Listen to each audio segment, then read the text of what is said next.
Hello, listeners. Happy International Break Monday and week. And of course, welcome to episode 175 of the Nigerian Football Weekly podcast with me, your host, Oke. Today's episode is going to be, well, I don't know how short it will be, but we'll just be recapping how our Nigerian footballers all over the world have performed over the last 7 days in their club careers. Obviously, as we look forward to the crucial game against Gabon taking place on Thursday. So this will just be the final roundup of our club side games and how the players have performed in their various clubs. Also, please make sure you look out for the Super Eagles preview game of the Gabon match. That will be dropping shortly on the channel after you see this. So please look out for that.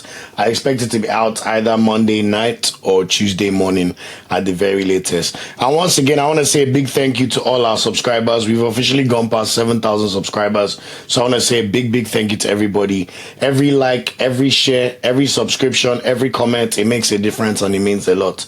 Look, we're still small time, and we're just doing our bit to just promote Nigerian football and do our best to make sure that the recognition our players deserve is gotten. So every single subscriber, every single push means a lot. So I want to say a big thank you. Thanks for engaging with the video about the squad list which dropped on Saturday. Really good views there. We've got over 13,000 at the moment. And obviously our Osimhen video on his hat-trick. So I just wanted to say a big thank you. I do not take it for granted here at Nigeria Football Weekly. Everybody's appreciated. Every like, every share, every comment, both good and bad.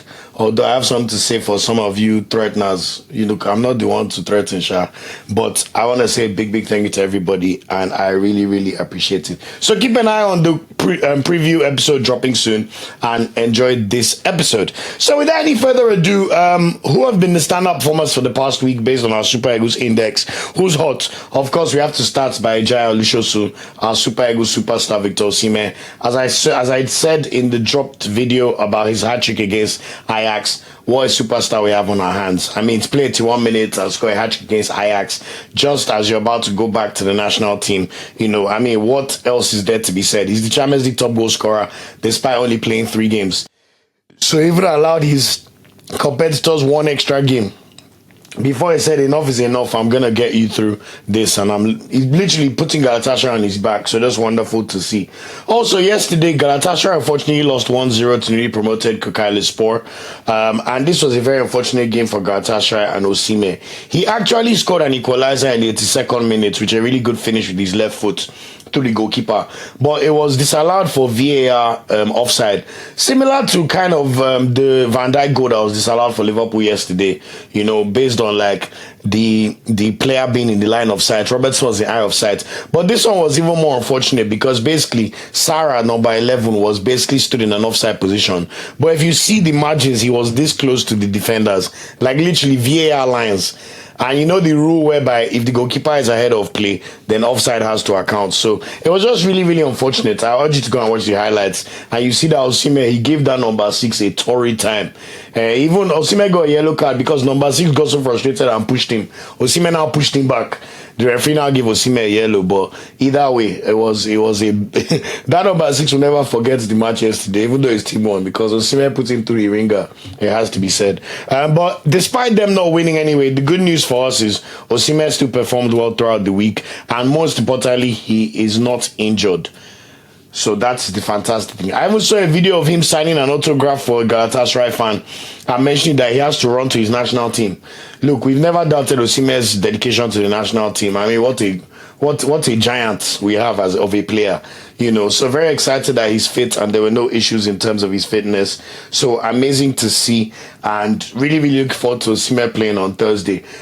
Even without giving you a sneak preview of what's in the preview episode, let's just say no Osimhen, no party. Let's be honest, that's just the fact of the matter, So look how very grateful Osimhen is fit and will be able to play the game on Thursday. Also, another person who's hot based on the past week is Chidozie Awaziem.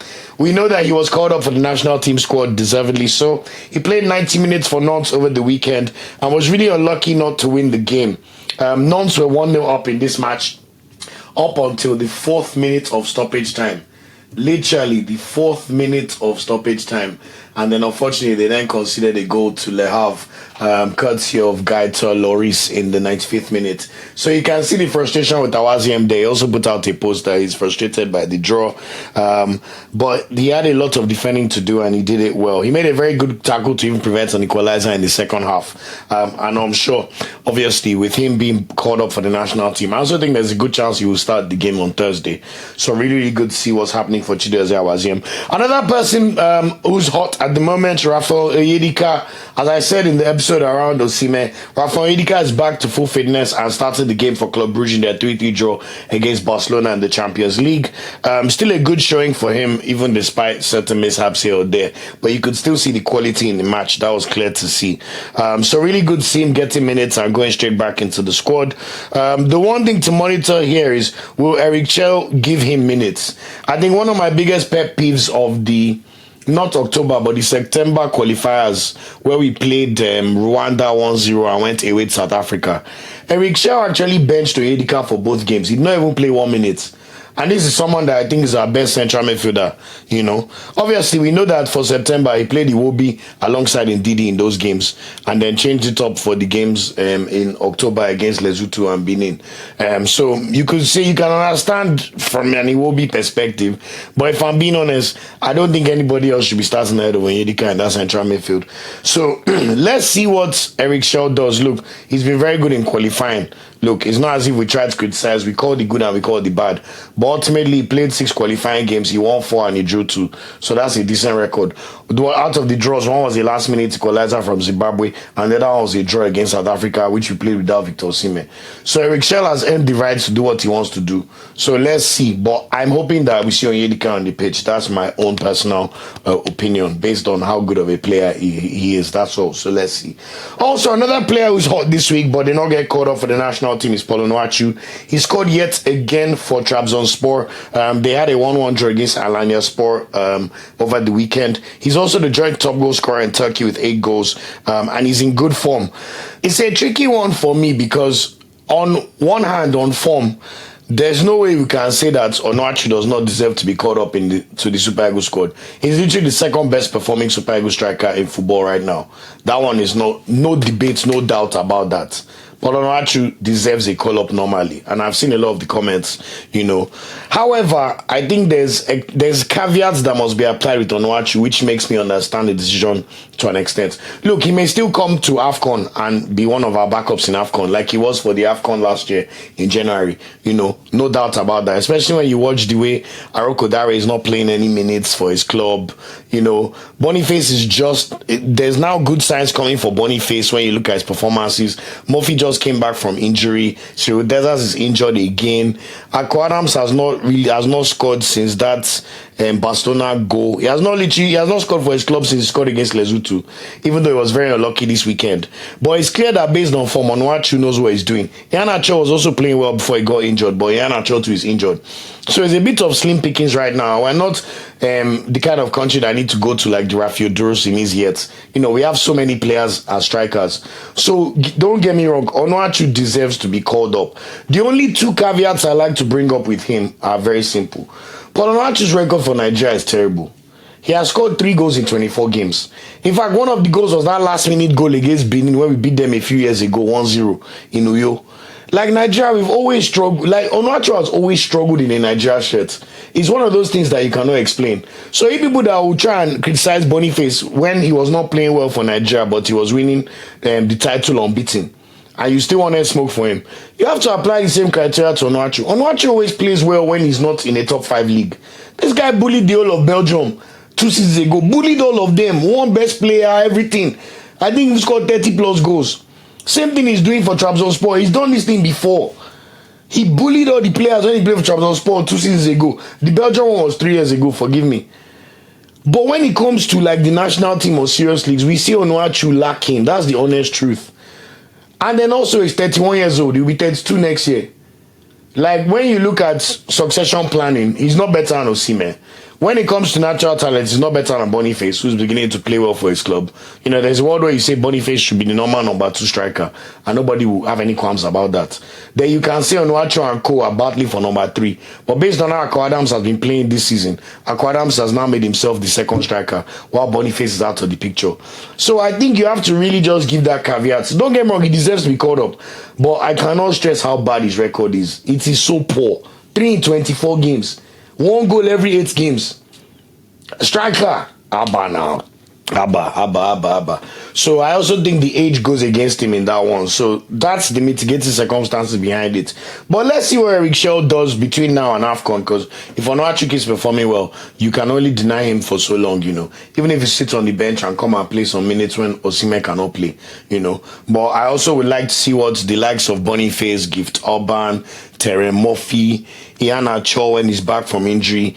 There are quite a few strikers that, based on how they're performing this season, if they can keep just doing what needs to be done going forward, those spots behind Osimhen almost gonna be a tough one, man. Because if Akpoguma, he needs to start scoring goals for Sevilla. You know, that 1 goal against Lesotho will only hold you for so long, you know. So a lot of interesting things to see when it comes to who's hot. Now, who's not hot at the moment? This one I'll say is like, if I could say medium, not hot. So like almost like tangy lemon. If you eat Nando's, there's like peri, super hot peri, then there's tangy lemon, then there's like mid-peri. So mid-peri is like Zaidu Sanusi. Like, sometimes it's happening for him, sometimes not happening for him. Like, he played 90 minutes for Porto on Thursday and they won 1 draw against Utrecht, which was good to see. And 90 minutes, that cannot be sniffed at. Very, very good performance. But he was not in the squad for their 1-0 win over Famalicão away this weekend, which is quite interesting. But still, it's much better than last season where he hardly played at all because of his injury, and he was clearly out of the the good books of the Porto manager at the time. But now, even though it's a bit stop-start, at least we're seeing him start. And the 90 minutes he played, yes, he has only played 104 minutes his last national break. But the good thing is 90 minutes of that was on Thursday.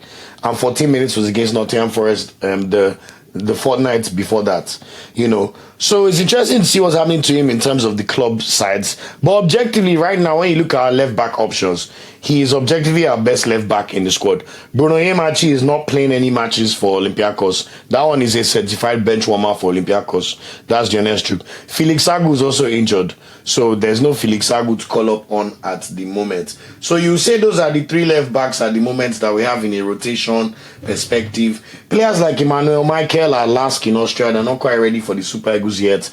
Isaac James, who plays for Alverca in Portugal, newly promoted team, they're doing all right, but he's not up to scratch yet. We also have Christian Akpan playing for Genk's B team, not up to scratch yet. And of course, the Odinaka Okoros of the world who played for the under-20 team, not ready at all. So Zaidu Sanusi is by far our most accomplished left-back right now. And that's why I said it's mid-hot, because it's not quite bad. You want him to play these league games, especially because Porto are top of the league. They've won 10 of their first 11 games and they're flying yet again, like they usually do, apart from their blip last year, you know. But it's one to monitor about Zaidu Sanusi not getting some games in there. So just being in and out of the teams is a slight worry, but not as bad.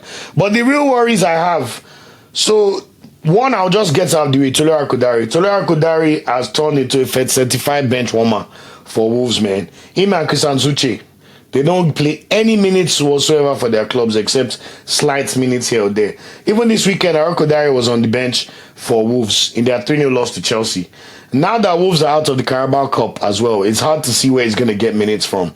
All we can pray for now is hopeful that Rob Edwards looks like the likely person they're going to appoint, who I know he's from the Wolves area, so he will leave his Middlesbrough job.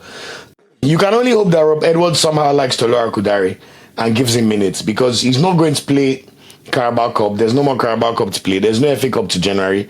And this is a player that, you have to be honest, based on form, he has to be very, very, very careful with losing his spot in the national team.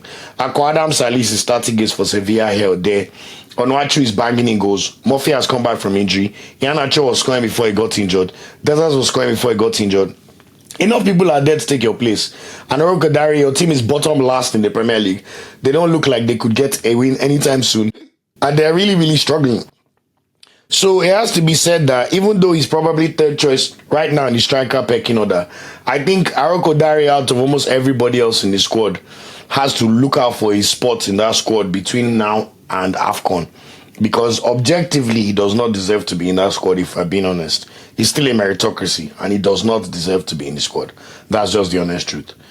Fight me. You people say I'm harsh sometimes. But look, this is a channel for everybody. We accept all thoughts, all spectrum of thoughts.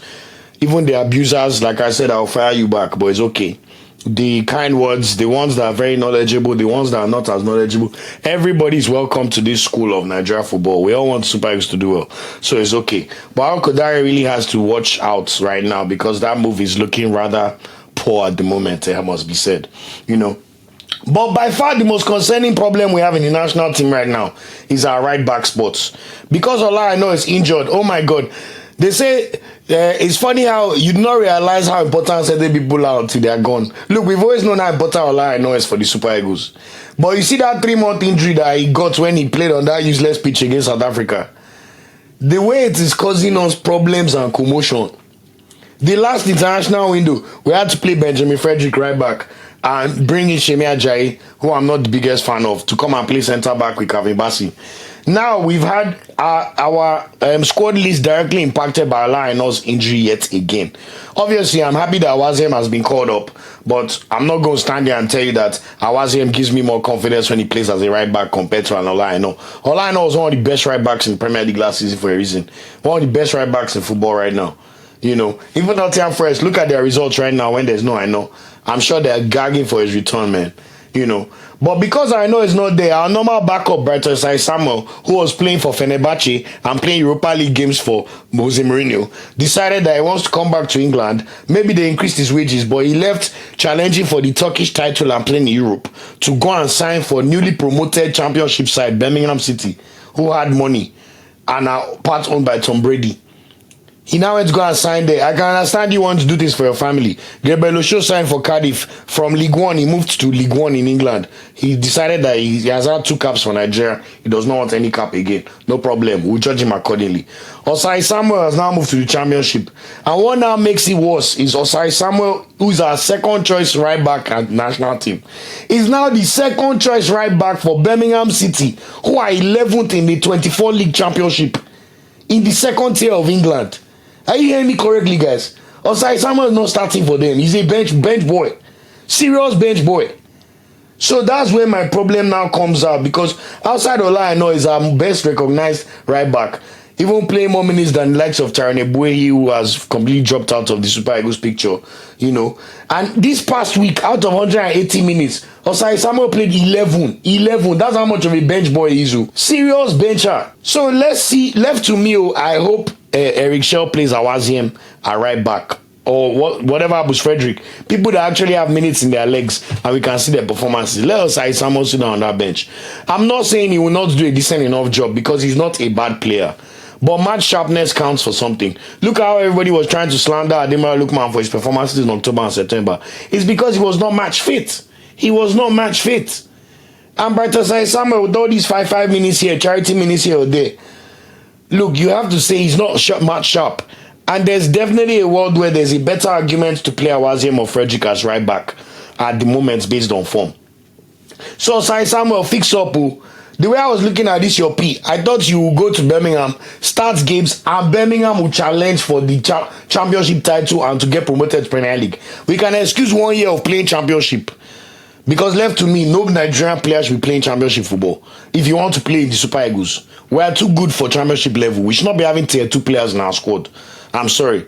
No offense to Ajayi and Osayi-Samuel, but we have too many talented players in too many good clubs in Europe to be taking players from second division. Why not Jamaica?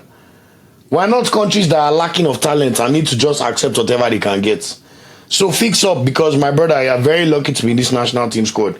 There's a world where if Ola Aina somehow gets fit before AFCON, Ola Aina will be called up, and then Awaziem will be called up as backup right back, because we know Frederick, Bassey, Ekong are usually all likely to go. Left to me, Seth, I will not even take Ajayi, all these championship players. It's because Igbo has been injured. Igbo, very unfortunate guy, missed all the Champions League games that his team has been playing after qualifying, doing the hard work just because he's been injured all year. Someone that should have been staking a claim right now, doing the needful. Even the Torunariga as bench boy. You know. And yes, there's a world of hope where Michael Carriday was not called up for the Italy national team or the under-21 national team. So I don't know what is happening behind the scenes with him following Super Eagles. But I also heard his agent come out to say he's committed to Italy. So look, we know they beg anybody. But based on the predicament we have, if you can get a player and tell him that, look, you'll be the starting right back for Nigeria for 7 of the next 10 years. Yes, you learn from Ola-Aina, who's a dual national too. But look, the path is clear for you. And here's what you can win. I'm not opposed to it. Michael Carriday is a starting right back in the Premier League and playing well. The levels are clear. I know Ola-Aina too is a starting right back in the Premier League, so the levels are clear. So let's see what happens in that one anyway. So sorry for the slight ramble, but that's what I wanted to just touch on quickly in terms of who's hot and who's not. Now, the usual player reviews as usual, just to round up the podcast. This should be much quicker because we don't have a ones to watch this week. But starting with the Premier League as usual, Alex Iwobi and Bassey both started the match, played 90 minutes, while Chukwueze played 31 minutes. As Fulham unfortunately lost 2-0 to Everton on Saturday. Everton were pretty good, you know. Fulham are one of those teams, sometimes their home and away form is so different that it's almost shocking. So they really struggled away from home. So that's no surprise to see. As for Tower winning for Nottingham Forest, they played 31 minutes for Forest in their 3-1 win over Leeds. So really good result for Nottingham Forest, but they still remain 19th. Massively needed that win, I can't even lie to you. Onyeka continues to be a bench boy. He's another player that needs to be careful about losing his place before AFCON because he barely plays for Brentford, it must be said. But Brentford did win 3-1 over Newcastle, so really good for them. Crystal Palace, we already know Uche does not play any minutes. He played 4 minutes in the Conference League against Alkmaar in a 3-1 win. And of course, now on new sub this weekend as they drew 0-0 against Brighton. So very concerning for him. And of course, we already spoke about Tolu Arokodare and how concerning the situation is. Now, the Premier League this weekend was a blockbuster. What? Tottenham Man United started us at 12:30 kickoff. I mean, both teams just showed why they're where they are, to be honest. Tottenham, Man United are cruising, winning 1-0. They think the game is done. Next thing you know, in the last 10 minutes, they decide to concede 2 goals. Now, Tottenham, Richarlison celebrates like he has just scored the winning goal of the World Cup. And then, just to see the game out, what do Tottenham do? They concede a last-minute goal to Delict. Like, both teams are just interesting. Thank God I don't support either of them. There are 2 teams I like to laugh at their downfall, but at least they gave us an entertaining game, to say the very least. So that was the early kickoff on Saturday. And then a few 3 p.m. games, the Everton 2-0 over Fulham, and West Ham beat Burnley 3-2. Really good performance by West Ham. Espirito Santo is a good coach. He will always succeed.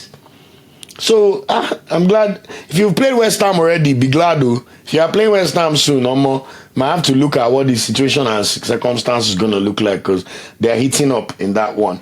And then obviously the Saturday late kickoff at 6:30 Nigeria time was Sunderland Arsenal. We unfortunately drew 2-2. This game was so annoying. We had an academy player, Dan Ballard, score a great goal, which was the first goal we considered in over 800 minutes of football. And then I saw Saka score that goal. I said, okay, this is Bukayo I need. It was actually needed for FPL because I was losing my mind. I was going to take Saka out, man. That's why I want this jersey. That's now spirit from the weekend. But then Trossard, oh my God, I don't know how to judge Trossard, man. He's one of those players can be so frustrating. But when you watch his goal record or assist record, you have to say he's one of the most clutch players we have. The amount of goal-changing actions he has done for Arsenal. I believe since he signed for Arsenal, no player, over 60% of his goals have altered the scoreline of an Arsenal match. So it has taken us from a loss to a draw or from a draw to a win. So that's how important Trossard is. And what a fantastic finish. Oh my God, when he hit that ball, I could feel my body levitating from dopamine. I was so happy. I ran all over my house. I was like, we're going to do it again. 2-1 before we watch Liverpool City tomorrow. And then last minute of the game, very uncharacteristically Arsenal-like. We considered such an interesting goal from Brian Bobby. Gabriel was in no man's land. Gabriel, that is usually the bully, was being bullied. Nah, man. And David Raya was in no man's land. David Raya is usually so calm. But I have to say that was a very good finish from the Sunderland striker, Bobby. First goal in the Prem as well. To be honest, I thought I'd feel worse than I did about the draw. I thought I'd be so distraught that, man, how could we give that up? But I think perspective, Sunderland are currently a top 4 team. It was probably one of our hardest away games of the season. And Yes, it's painful to lose 3 points that at the end of a match, but I think just dust yourselves off and we go again. Look, we have 2 weeks international break. All of our injured players should be coming back, whether that's Gabriel Jesus, Madueke, Odegaard. We'll see who's fit and who can come back to help the team. Martinelli was even injured, and then we played Tottenham at home, and we know we always love playing Tottenham at home. Very exciting fixture. I think in the last 6 or 7 years, we've only not beaten them once at the Emirates, and it was a draw. 2-2. I remember Madison. I think it was it last season under Ange? It might have been last season, you know. But anyway, we played Tottenham and then we go to Stamford Bridge. So really looking forward to it. So just dust yourselves off and we go again. And then the late game on Saturday, 9 p.m. kickoff Nigeria time. Chelsea walloped Wolves 3-0. No surprise there. I mean, João Pedro, thank you for getting us the FPL goal. Shout out to you. But we move. And then, of course, on Sunday, we saw Palace and Brighton draw 0-0. Aston Villa put Bournemouth to the sword, 4-0. Unai Emery's team, the remontada is starting. And Semenyo, you missed a penalty. That is not good. FPL, that's not good.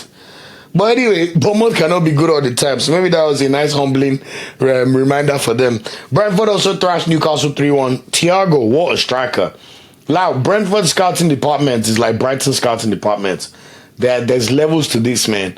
I remember when Brentford signed Thiago, I think they signed him from Club Brugge, not even this summer, but last summer. You could already tell that there was already a plan for him to take over Ivan Toney. But then he got injured and did his ACL and was out for the whole year. But my word, this guy is a bags man. How many goals does he have now? 7 or 8? Like, just fantastic. I'm even eyeing him for my FPL squad, let me know, like, because Mateta, I don't trust Mateta. Look how they went to go and draw at home yesterday again. But anyway, shout out to them for that result. And Nottingham Forest, a much needed win. Their first under Sean Dyche, 3-1 over Leeds. Leeds are another one of those teams, good at home, terrible away. If you play, they come to your house, just know you're going to spank them. And of course, probably one of the biggest results of the season so far, the late kickoff yesterday, Man City thrashed Liverpool 3-0. This was a flogging, a wiping, man. Erling Haaland go on the score sheet, Doku go on the score sheet, Nico Gonzalez go on the score sheet. Look, Doku got married last week, and you could tell that he was treating this match as if it was his Thanksgiving service. I do not mean any blasphemy, but in the sense that, like, he was playing like his whole family were in the stadium, his in-laws have come. You know, when you're young secondary school, where you're hooping, let's say the one babe has come to watch, the ginger has entered the system. Doku was playing like he was giving thanks for every good thing that happened in his life. And obviously, we know he has a YouTube channel and he's a pretty staunch Christian. So good to see him obviously talking about his faith. But he was whooping like it was an exhibition. That was his best performance ever for Bassey, man. One of the best performances I've seen from a guy in a long, long time. He was cooking Bradley. Oh my God. I saw a tweet, someone said they are mixing Bradley like they are mixing Abula. And I was just laughing. They destroyed that guy yesterday, man. Doku. Doku that cannot even finish. He now even gave us one of the Henry from left wing straight to bottom corner. No. Bassey look like they'll be our closest challengers. So we're now 4 points ahead of Man City. We still have 26 points. They have 22 points. So we go again. It should be a fun season. Chelsea are third with 20 points, so 6 points behind Arsenal. And then you have Sunderland in fourth with 19 points. You then have 5 teams on 18 points. This to show you how competitive the Premier League has been this year. Everybody from number 5 to number 9 has 18 points. Tottenham, Aston Villa, Man United, Liverpool, and Bournemouth. Yes, Man United fans, you are ahead of Liverpool. Yeah. They were doing Shakara for you. Shakara them back. Rubbish. So all 5 of you, 18 points. And then Crystal Palace, 10th, 1 point behind with 17 points. And then we have 2 teams, Brighton and Brentford on 16 points. And then Everton, 13th on 15 points. That means that the difference between 4th place Sunderland and 13th place Everton is literally 4 points. That's how competitive the Premier League is. You know. You then have Newcastle in 12 points, and then Fulham, Leeds 11, and then Burnley and West Ham 10 points. But West Ham are in the relegation zone at the moment based on their inferior goal difference to Burnley. So it looks like everybody is showing signs of fight. Even Nottingham Forest won their second game of the season. Everybody except Wolverhampton. Wolverhampton have 11 games played, 2 draws, 9 losses, and they look absolutely disastrous. So I think Wolves, we can well say bye-bye, yo. But everybody else will fight for another day. So let's see how this goes. As I already spoke in the championship, Osayi-Samuel played only 11 minutes as Birmingham beat Millwall 4-0 on Tuesday. He was then on the bench and an unused sub in their 2-1 loss to Middlesbrough on Saturday. So, serious bencher. Ajayi, on the other hand, did start for Hull City in their 2-1 loss to Derby on Tuesday last week, but then he only played 4 minutes as Hull beat Millwall 3-2 on Saturday. The good news is Hull City are 5th, so they're currently in the playoff spots. So at least Shemi can come back to Premier League. I remember when he used to score a few headers in the Prem. I think the first season I even started this podcast, like 2021 season, he scored a header at Anfield, so I don't mind if the Championship guys are on the cusp of Prem, but this one at Birmingham still 11th, and Osayi is even a bench boy. Not good enough, mate. As for Serie and Atalanta, Lookman played 75 minutes. I already spoke about it on one of the previous pods. Obviously, 1-0 win over Marseille, and he had an issue with the manager, Ivan Juric. And he also had a disallowed goal, so very unfortunate game for him. The good news for him on Sunday is he did start the match again, played 78 minutes. Now, the bad news is Atalanta got thrashed 3-0 by Sassuolo, who just got promoted. That's how bad it was. It's like Tottenham losing to, Burnley 3-0 or something like that, But the good news for me is the Ivan Juric who tried to disrespect Lookman. He's on the verge of being sacked. As at today, Fabrizio Romano mentioned that he's about to be sacked and will be replaced by Raphael Palladino. He was most recently the manager of Fiorentina last year. He actually took Fiorentina to a 6th place finish, which is where Moise Kean was like the second or third goal scorer in Serie. So he's a very good manager with attacking players as well. So you would hope that Lookman, who's still the most important attacker in the Atalanta squad, can be coaxed into doing great things between now and at least January. But I think it's more likely he'll even stay at Atalanta till the end of the season. He's still playing Champions League football.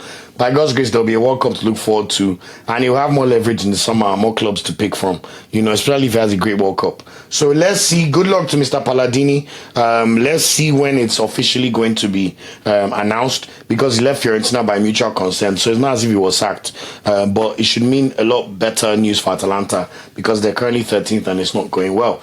As for Maduka Okoye, he played yet again as usual, but he made 2 saves as Udinese lost to Roma, who are now top of the table in Serie A. I believe they're joint top with Inter, unless Inter Milan are just 1 point ahead of them.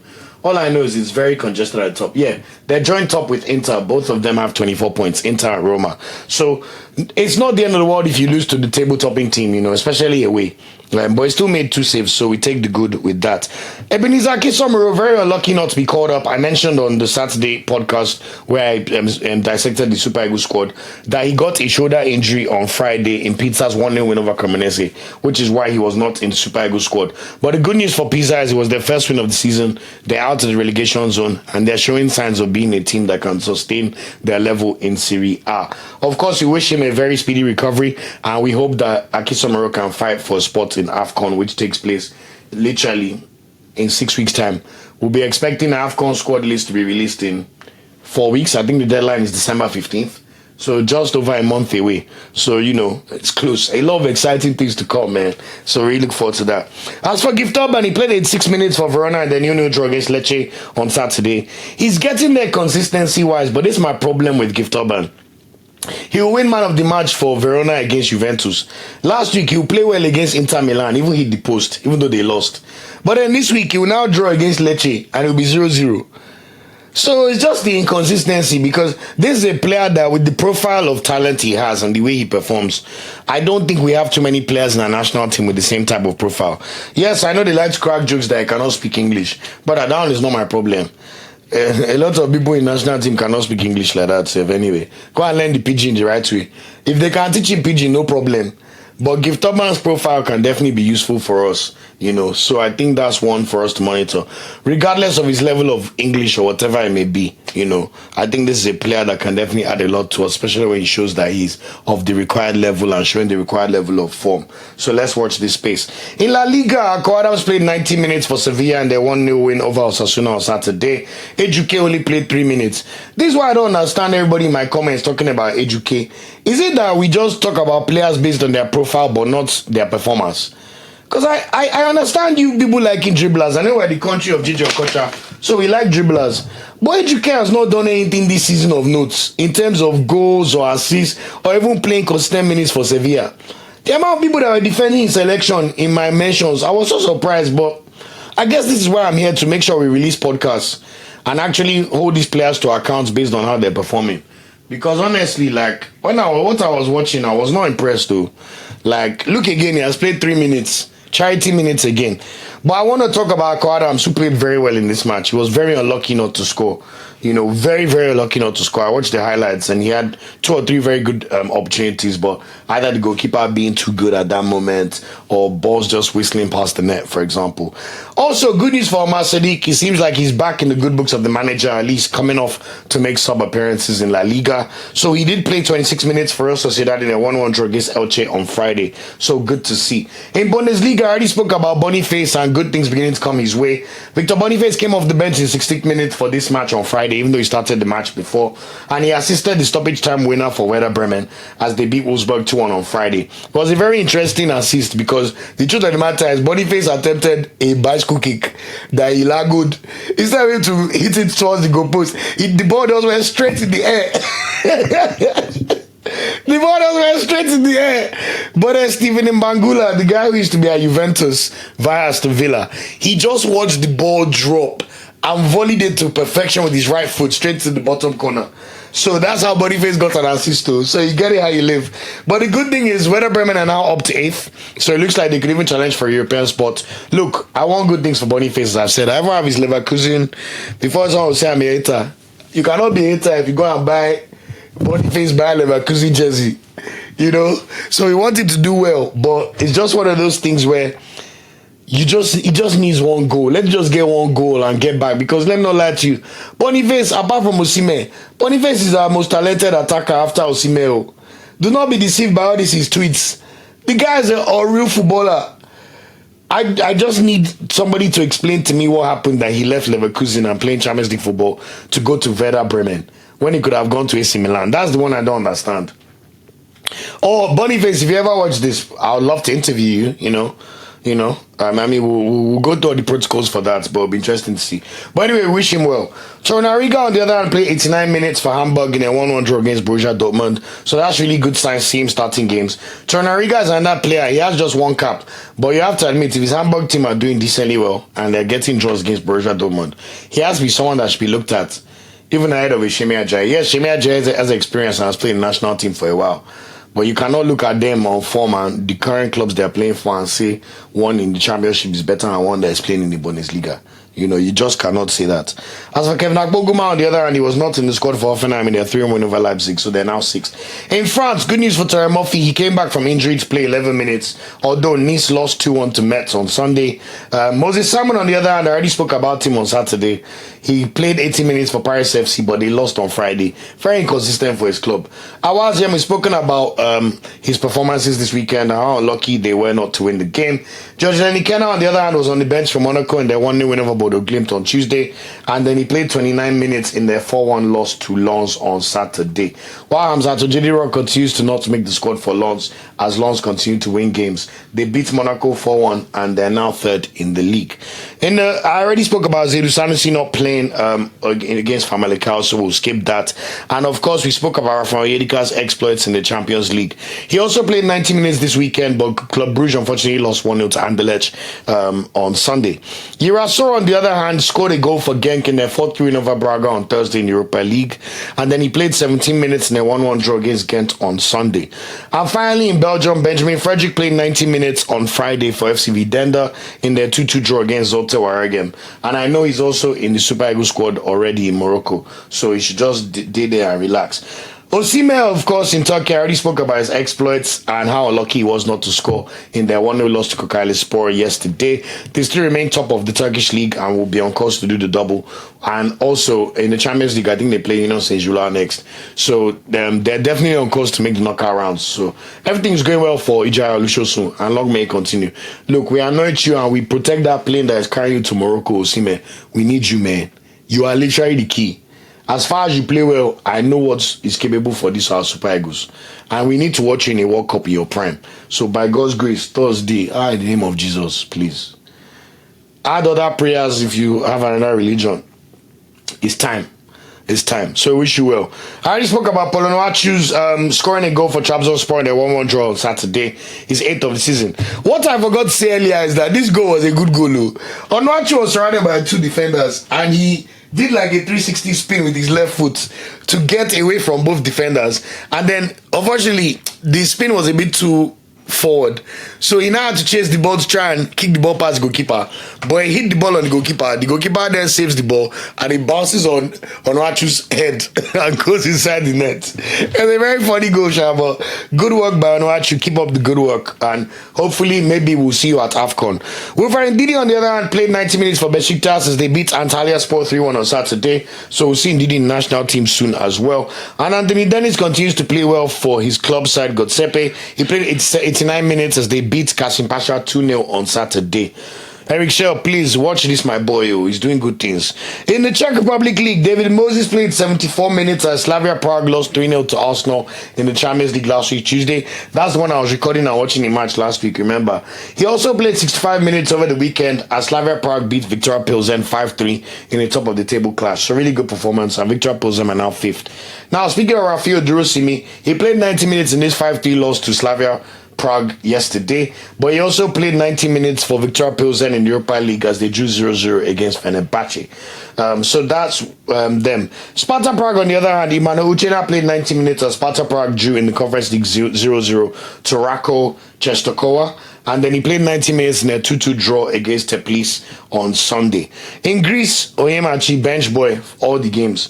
1-1 draw against PSV on the bench. Also in the league game, he was on the bench as Olympiacos beat Kesefia 3-1. So that's another concerning one we need to monitor because we need players that are match sharp and playing games, Apart from that, just around the podcast, Filippo Tella played 28 minutes for Basel in a 3-1 win over FC Stal Bucharest on Thursday. And then he played 45 minutes as FC Basel unfortunately lost to Lugano 1-0 in the Swiss League, which means they're now 2nd in the division.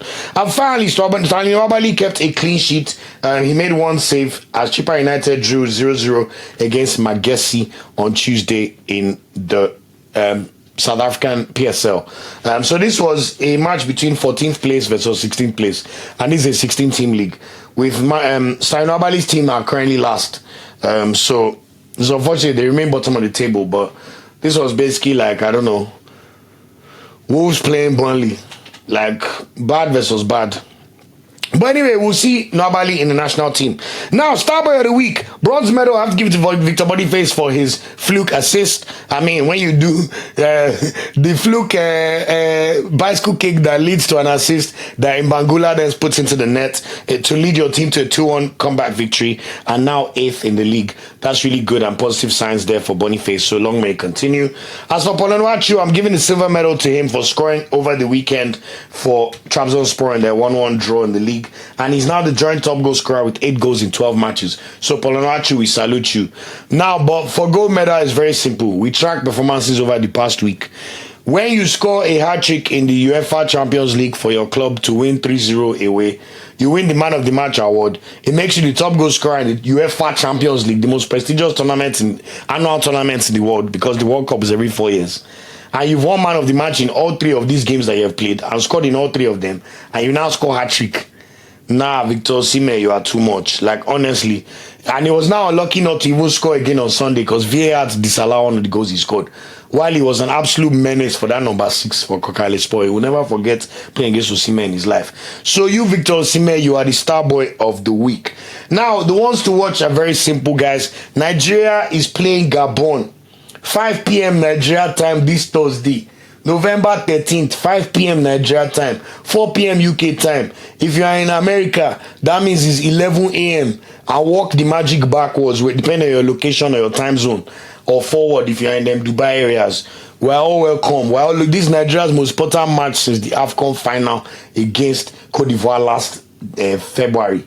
This is our most important game against any team. We are playing Gabon, remember. This will be played in Rabat in Morocco at the Moulay Hassan Stadium in Rabat. This is where the final of these playoffs will also be played on Sunday. So hopefully, we know we already have a match to play on Thursday against Gabon. And by the grace of God, we will play either DR Congo or Cameroon at 7 p.m. UK time. 7 or 8 p.m. Nigeria time, one of the two.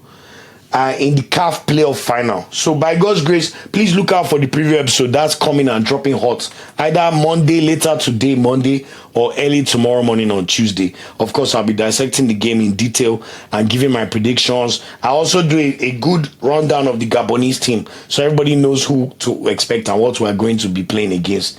And I'll touch about this Alex Iwobi thing as well regarding the hotel, since Mr. Pinnick and Gusa want to complain that we're demarketing Nigeria. Meanwhile, they're using their hands to demarket Nigeria by showing a sheer level of incompetence that we have not seen in a lot of things. An affinity for incompetence is the right way to say it. So it is what it is. But once again, thanks again for listening to this episode of the podcast. That's it for now.